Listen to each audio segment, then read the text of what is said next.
우리 한국의 저출산율이 심각합니다. 이제 OECD 국가 가운데 꼴찌일 뿐만 아니라 전 세계에서 꼴찌가 되었습니다. 그래서 일론 머스크는 이렇게 말을 했습니다. 세계에서 가장 빠른 속도로 인구가 붕괴되는 나라는 대한민국이다 라고 말을 했습니다. 통계 자료를 보면 정말 심각한 것을 수치로 알 수가 있습니다. 작년 2021년을 기준으로 한 통계에서는 우리 한국 가족 수가 2.3명입니다. 우리가 보통 한 가구에 4명을 생각하는데 이제는 2.3명에 불과합니다. 비혼과 독신은 34%가 되고요.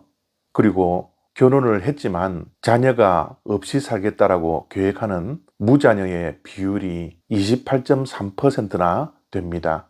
그래서 한국은 3가지를 포기한다고 하지 않습니까? 연애를 포기하고 결혼을 포기하고 출산을 포기한다고 합니다.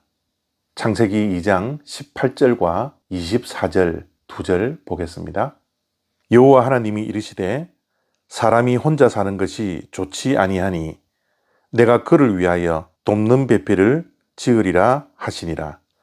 이러므로 남자가 부모를 떠나 그의 아내와 합하여 둘이 한 몸을 이룰지로다. 아멘. 하나님께서 흙으로 아담을 지으시고 보시기에 좋지 않았다라고 말씀을 합니다.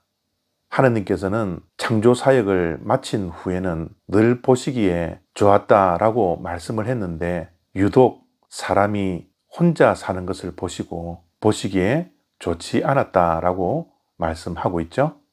그래서 하나님께서는 여자를 만드시고 여자를 남자에게 데리고 오셔서 결혼 제도를 만드시고 가정을 이루게 하셨습니다.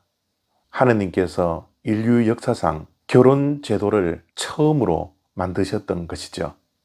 요즘 우리가 젊었을 때는 비혼이라는 말을 쓰지 않았는데요. 요즘은 비혼이라는 말을 많이 씁니다. 비혼은 아예 결혼을 하지 않겠다라는 겁니다.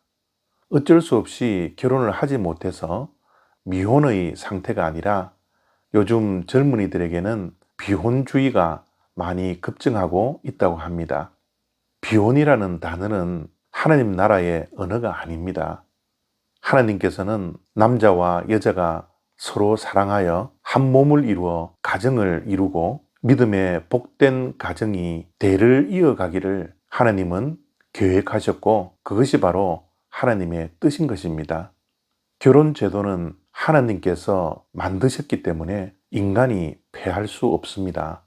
그리고 결혼 제도를 인간이 변경시킬 수도 없습니다.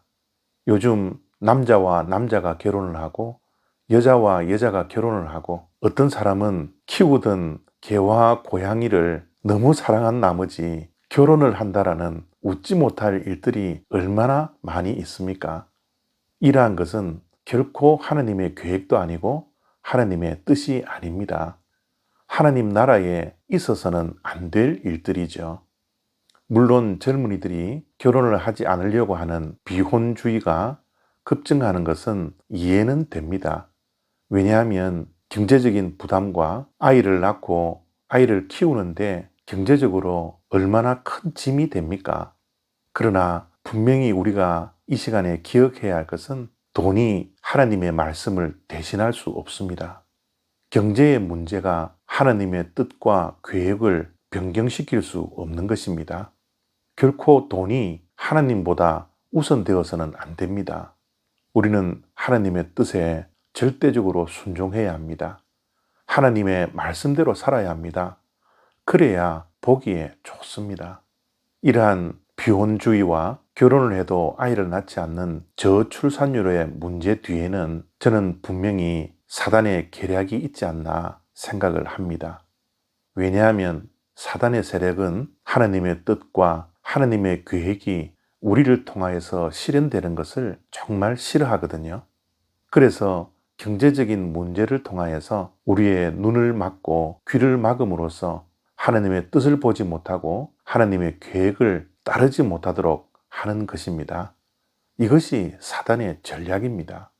우리 믿는 자들이 이러한 사실을 인식하고 더 이상 젊은이들이 사단의 전략에 미혹되지 아니하도록 하나님께서 계획하시고 하나님의 뜻에 합당한 가정을 이루고 자녀를 놓아서 믿음의 명문 가문들이 다 될 수 있도록 우리의 자녀들을 위해서, 우리의 다음 세대를 위해서 우리가 무릎 꿇고 기도할 때입니다. 오늘 이 말씀을 가슴에 새기고 오늘 우리가 기도하는 시간에 우리의 자녀들과 우리의 다음 세대를 위해서 또 심각한 저출산율에 있는 대한민국을 위해서 함께 기도하는 시간 되어지기를 바랍니다. 감사합니다.